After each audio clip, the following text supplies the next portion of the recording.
You're listening to the Mississippi Outdoors Podcast. I'm your host, Matt Wyatt. Do you know what a paleontology curator is? Do you know one? Well, you're in luck. You're about to. Here with George Phillips from the Mississippi Museum of Natural Science on the Mississippi Outdoors Podcast. This episode of the Mississippi Outdoors Podcast is brought to you by the Foundation for Mississippi Wildlife, Fisheries, and Parks. You're listening to the Mississippi Outdoors Podcast. I'm your host, Matt Wyatt. Have you ever picked up a shell? I don't know, it looks like an oyster shell, but it's not an oyster and it's nowhere near salt water. You found that, you wonder what it was. What about a tooth or a bone? Somebody that knows all about it and can give us the answers is with us today. He is George Phillips from the Mississippi Museum of Natural Science. George, welcome to the show. Thank you, Matt. Good to be here. Yeah. I was looking at the title, Paleontology Curator at the museum. So I guess the first two questions are, what is that and what do you do as that? I start a lot of programs that way, especially to the non-science experience to public. So I first start off explaining what paleontology is. Of course, most 4 to 8 year old boys or kids in general know what a paleontologist is. They're the first to reply to that. But not everyone knows, which is, of course, the study of fossils, paleontology. But as for curator, not everyone knows what a curator is. But yesterday in Meadville, Mississippi, one young kid did. Okay. That's great. I didn't quiz him how he knew the answer, but he was really, really close. He was close enough. But a curator is just a glorified caretaker. Okay. Now, I say just, there's a lot of other responsibilities involved. But that's specifically what it translates to is a caretaker. So I am a caretaker of the state fossil collection. The state fossil collection, which it is a big, broad term for a lot of really cool stuff. Now, you mentioned the young kids. I have a nephew in Vicksburg. His name's Trace Morgan. He'll be 9 this summer in July. And he is fascinated with dinosaurs. Every toy he has is dinosaur related. Every pair of pajamas has dinosaurs on it. And he knows way more about it than I do. For guys like Trace, why is there such an interest in kids? It seems like there they are. Like you mentioned that group, they know more about it than many people like me right now. I think the subject falls in between the obviously real biology and the obviously unreal mythology. At least that's the explanation I can come up with just off the cuff. Of course, kids are still learning the difference between what is real and what is myth at that time. Before, a couple of years before that stage, and all parents know this, they're learning the difference between yes and no. And no seems to be the hardest one. But we get a lot of youngsters asking us about the objects on the fossil wall in the museum. They're inquiring about, is any of this real? Some of the things they don't recognize because it's not a dinosaur. Yeah. So they're curious as to whether it's real or not. So I think it's just an age where they're exploring the difference between, I say mythology, the fantastic things that almost seem to be make-believe, and things that are real because they're real in the sense that they are animals. They're four-legged, and people can relate to that. Four-legged animals. A lot of these things walked on all fours. Things like T-Rex and the raptors, they walked on their hind legs. They exhibit these familiar yet exotic or almost mythologic characteristics. And they're not around anymore. And toy companies make lots of them. Right. So I think all these things that come together, just their fantastic and almost unreal nature. But they really did live on the earth at one time. Yeah. A minute ago, you used that term, the fossil record in Mississippi. And there at the museum, we can see it. It's right in front of us, some of those things. So what are some of the cool things that if I venture over to the museum that you're involved with, the displays that if I haven't been in there, I wouldn't know, and I might be surprised they're there and Mississippi related. Right. Yeah. As you say, we've got a small portion of Mississippi's fossil record, and it represents just a fraction of a percent of the entire holdings and our entire understanding of what Mississippi's fossil record is as we have come to understand it at this point. But it's a really nice summary in that it exhibits, it displays some of the more fantastic things, some of the larger things, some of the more complete things, and they all together tell that story of Mississippi's earliest fossil records from about 400 something million years ago to the last ice age. And it does a really great job of summarizing Mississippi's history, prehistory, that is, as we know it today.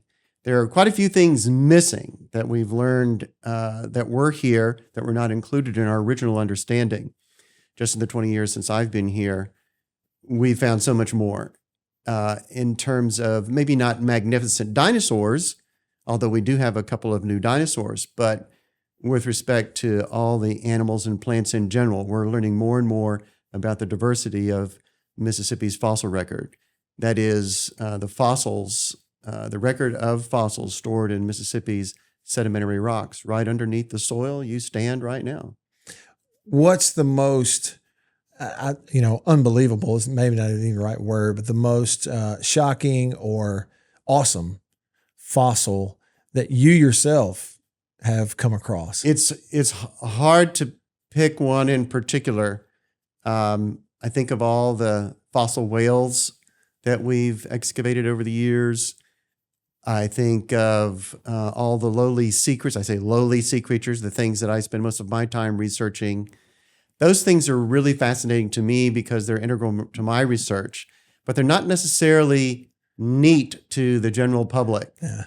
So I think in general, the neatest thing that I've ever found, one of the neatest things, and I think that the one that's worth repeating that all the 48-year-old kids can relate to, is a particular dinosaur fossil that I found with one of my volunteers, one of my field volunteers in 2016, not far from the Hell Creek WMA. And it was a single tooth of a horned dinosaur. And it's really interesting to kids because they can relate to horned dinosaurs. But what makes it fascinating, it's the only horned dinosaur fossil ever discovered in eastern North America, in the Mississippi River Basin and eastward. Really? The only one? Right, the only one. And of course, that was 7 years ago. And still to this day, it's the only one ever uncovered of a true horned dinosaur, like Triceratops, Chasmosaurus, Pentaceratops, things like that. Yeah, the only one to this day. And the fossil itself is neat enough, being the only one from this part of North America. But it has a lot of implications, as you might understand or appreciate. If it's the only one, that must mean something. And it was kind of a game changer with our understanding of the distribution of the horned dinosaurs. Yeah. So yeah, that was a lot of fun. And we still get a lot of mileage out of that discovery too. George, was that a dinosaur that already existed? And if not, did you get to name it? Oh, so we generally can't erect new species based upon single fossils. Single individual fossils of vertebrate animals. That is, animals with backbones. So okay, and when you say single fossil, you mean just like the tooth? A single specimen. Okay. Right. If now by single specimen, are you including a whole skull? Then yes, a skull with all its various parts can exhibit enough characters to erect a new species. Okay. But individual elements beyond the skull or individual pieces of a skull, they themselves individually cannot be used to erect a new species. They did once upon a time, early in the exploration of North America. But these days, we know there's a lot of similar taxa out there. So we have to have more than just even a few elements to name a new species. So no, I was not able to name a new species based upon that single tooth. Is it possibly a new species? Oh, very, very likely. but the single tooth itself does not. It exhibits enough characters to distinguish it as being from a frilled dinosaur, the herbivores with the big bony frill, a modification of the squamosal bones on the back of the head. But even more specifically, it's a horned dinosaur. So not all frilled dinosaurs are horned dinosaurs. The predecessors of horned dinosaurs were frilled dinosaurs, but they didn't have the well-developed horns. Nevertheless, probably a new species, but the scientific community wouldn't accept me naming it. And once you find like that, a tooth in that area next to Hell Creek Wildlife Management, do you then sort of like embed and set up shop, and it begins a long process of beginning to really dig and look in that one area? Is that what that leads to? Well, we went back repeated times, once with Walt Grayson, to see the locality. And what we kept being met with was the water was just too deep in this particular section of this stream. In fact, in the lowest water levels in the summer, it's just still too deep. We know that the formation from whence it came is down underneath the water, but it's filled with algae at low water, and it's just so turbid during high water, and of course deeper during high water that you can't see anything. But maybe one day we will be exploring the area and we'll get to see that unit and sample it more extensively.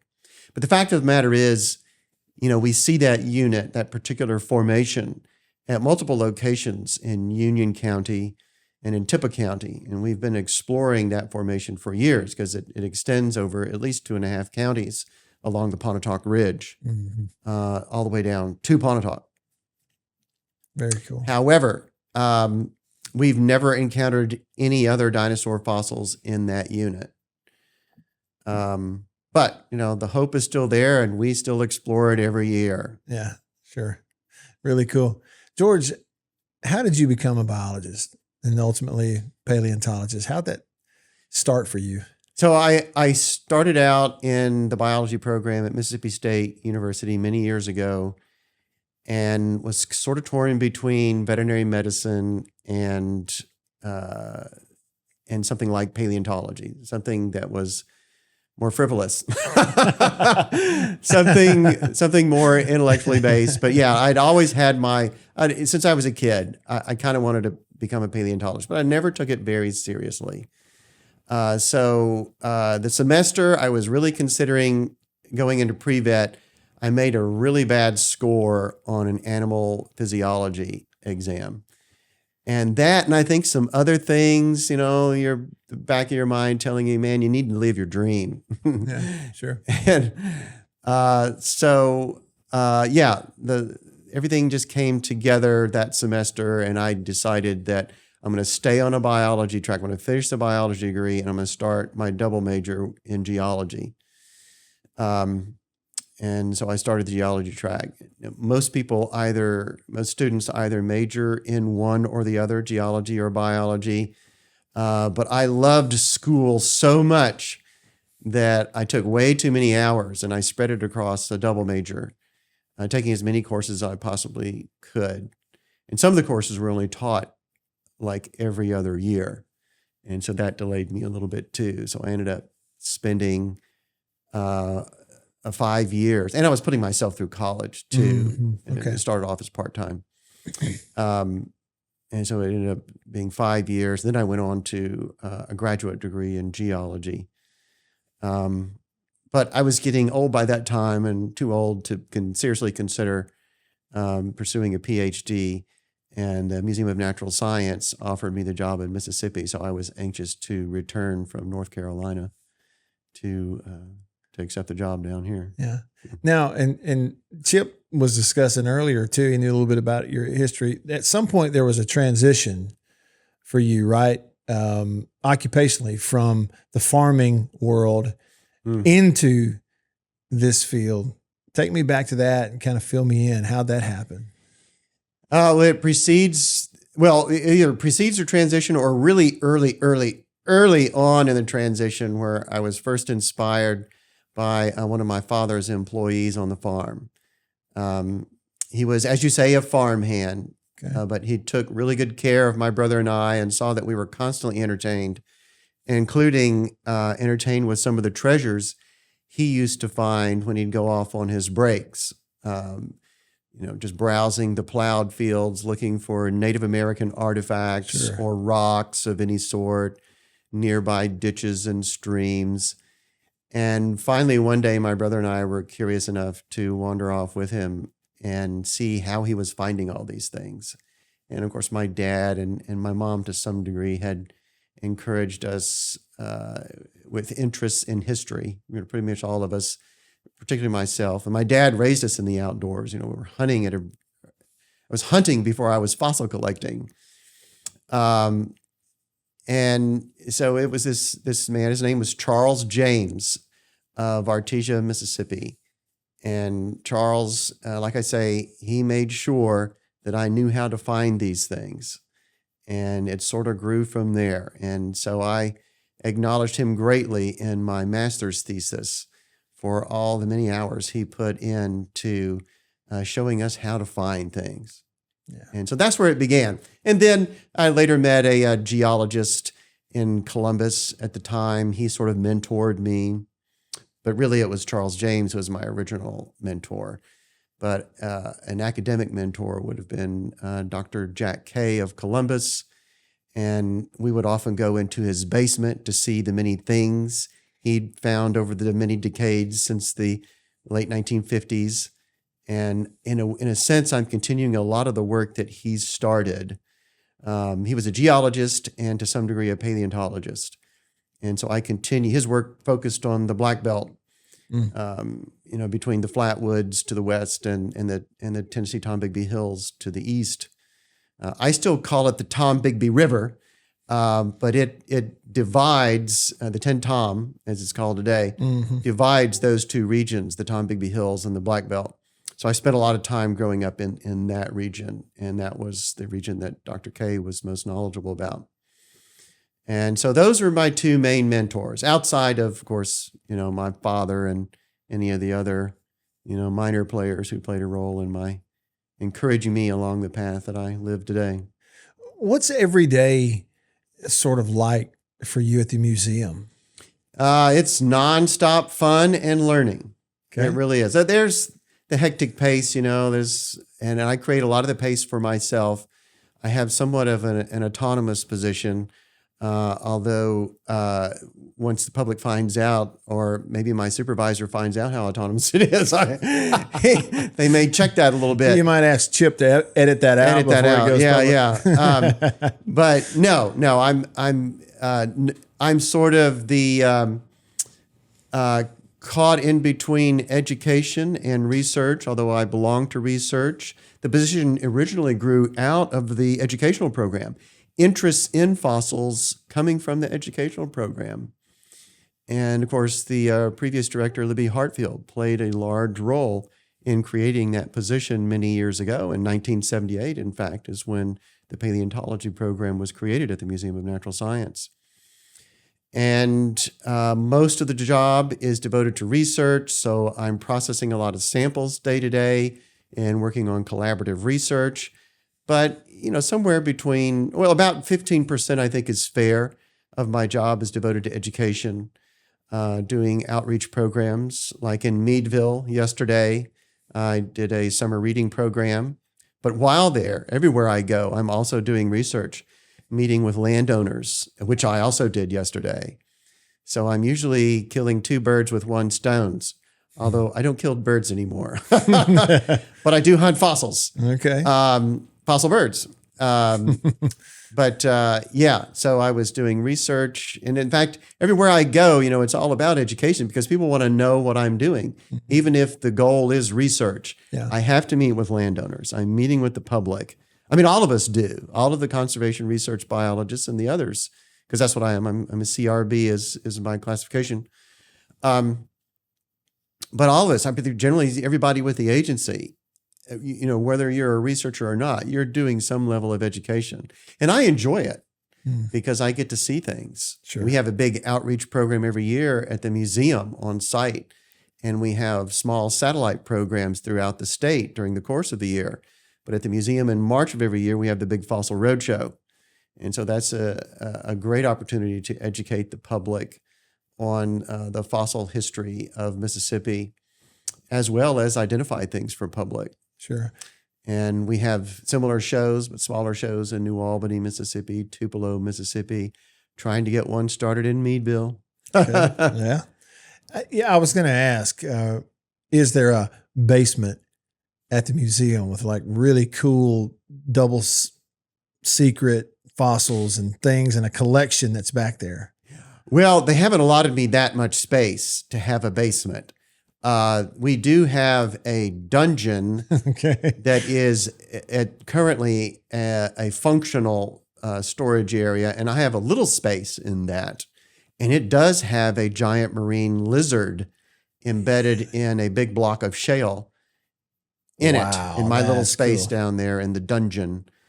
And a few other things that I'm allowed to store down there. But nevertheless, this particular thing is supposed to be picked up sometime this year, hopefully before the year is out, by a researcher in Texas who's anxious to do some research on it. Okay. So it's kind of sitting down in the dungeon in a transitional holding pattern right now.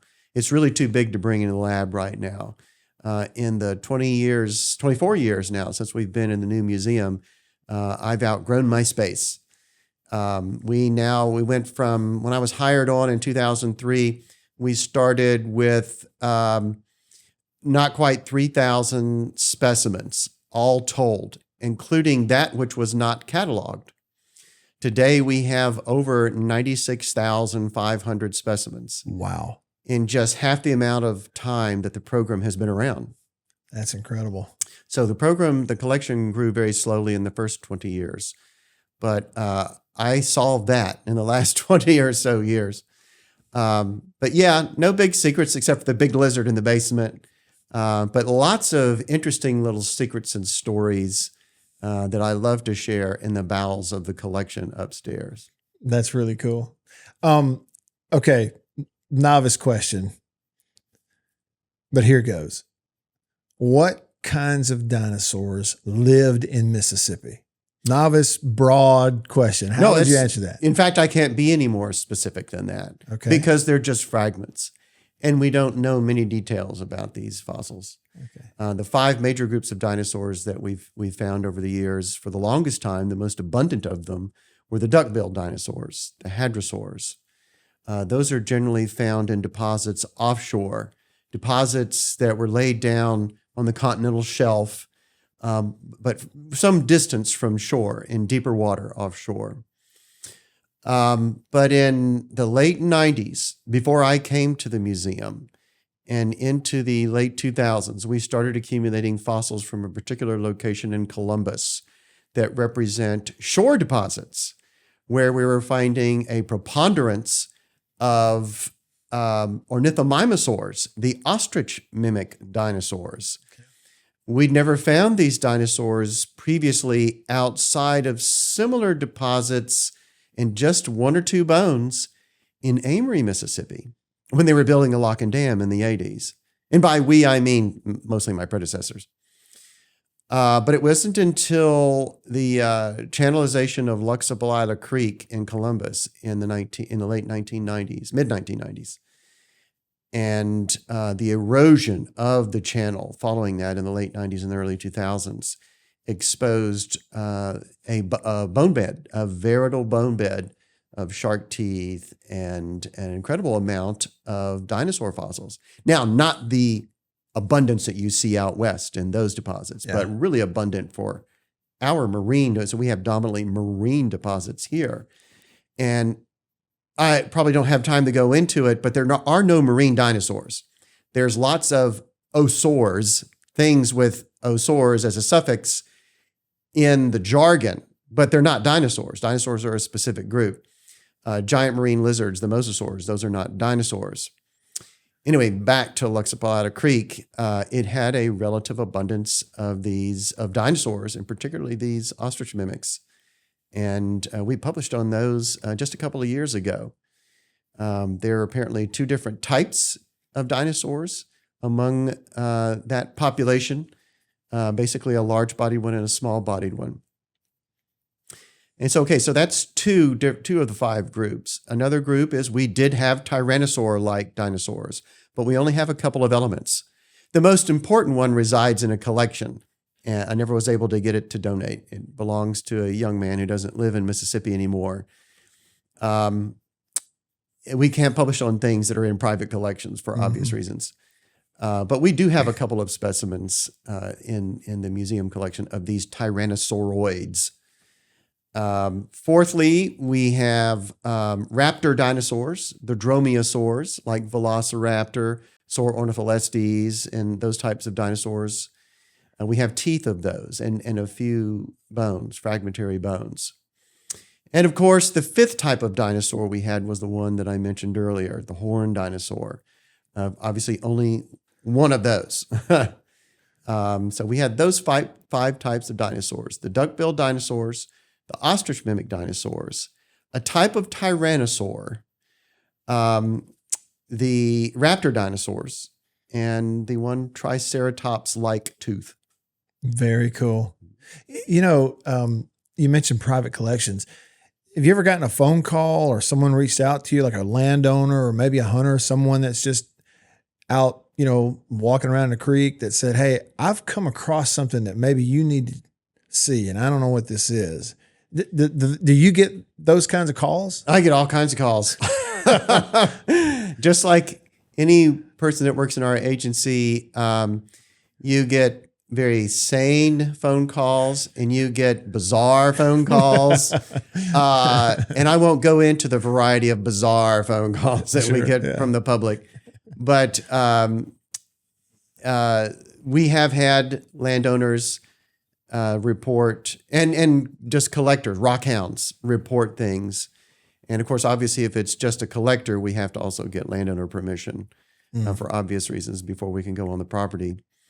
But landowners are the reasons that we have skeletal material. So isolated elements are kind of common, and they're loose in the stream bed. They're often already extricated from their original in situ position. And that's what people usually find, and that's what we end up finding. But without landowner cooperation, we can't extract a skeleton because it often resides attached to that person's property in a channel wall. But we've had a lot of very cooperative landowners over the years that have called with their own reports. And when we found such things in the walls of their stream channels, or if they're digging a ditch or doing some kind of construction on their property, most of them have been really cooperative. And that's why we have partial skeletons of some things. And we've had reports from people that think they have skeletons, and of course it just ends up being a bunch of rocks. Yeah. And about half the time it's something of no consequence. Because not everybody is familiar with vertebrate anatomy or what fossils are. Sure. And that's why we always encourage people to come to the museum. If you don't know how to identify a fossil, one great place is to start at the Museum of Natural Science, where we just have a panoply of things on display in our fossil wall from all parts of Mississippi. It well represents Mississippi, a cross-section of Mississippi's fossil record, from the little seashells in the display cases out front to the big whale skeletons and turtle skeleton and partial mastodon on the back wall. You sort of answered what was my next and maybe last question, and kind of covered it. And I was going to ask, for, the larger community of Mississippi citizens, hunters, fishermen, those of us that are listening to this, what would you want us to know? What would you want the public to know about what the museum offers in educating all of us, even on a basic level, about the fossil record in Mississippi? What do you want us to know about it? And you kind of covered it right there, is that we can learn just by walking through. Oh, yeah. Yeah. I get a lot of phone calls from people who have never been to the museum before, yet they need things identified. And so, while they're there, I offer them a chance to go downstairs and see what fossils look like. And I'd say probably 20 to 25%, so a quarter of all my phone inquiries and my meetings where people come to the front lobby and they want something identified, they've never been to the museum before. They don't have any idea what they're looking at. And many of them have not read books to know what they're looking at. But we're a great place to start for that. Unfortunately, about half of those 25% never take my opportunity that I've offered to go downstairs and look at the fossils on the wall. They just want to know what they have. And a lot of people want to know just the financial value. Mm-hmm. But if you're interested in something deeper than, a financial value of something that you found, and we do get a lot of those inquiries. But if you really want to know the history of Mississippi's paleontological past, what used to live in Mississippi during the Ice Age, or 12 million years ago during the Miocene in South Mississippi, or 66 million years ago when the dinosaurs became extinct, that record is in Northeast Mississippi. Or when these whales swam around the Jackson area, all the way from Yazoo County to Clark County. If you really want to know those stories, you have to come. You have to start at the Museum of Natural Science, because it's told in that exhibit downstairs called Stories in Stone.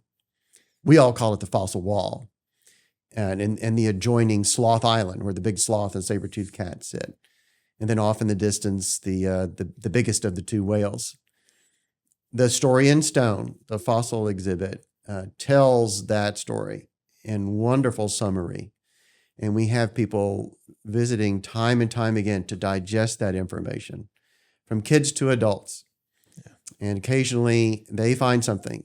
And those people that know our exhibits know where to get that identified. Because if they can't identify it on our fossil wall, they can sure bring it to me for identification.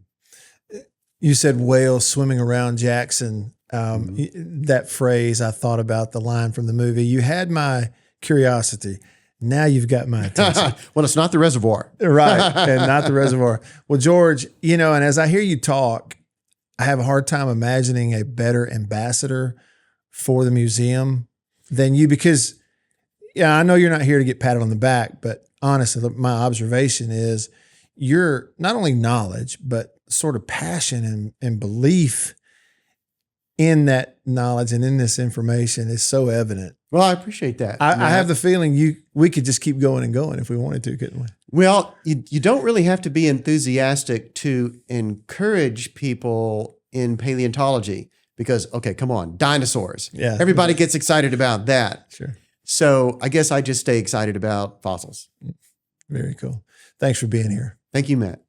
He's George Phillips from the Museum of Natural Science here in Mississippi on the Mississippi Outdoors Podcast. Thanks for listening. We'll see you outdoors.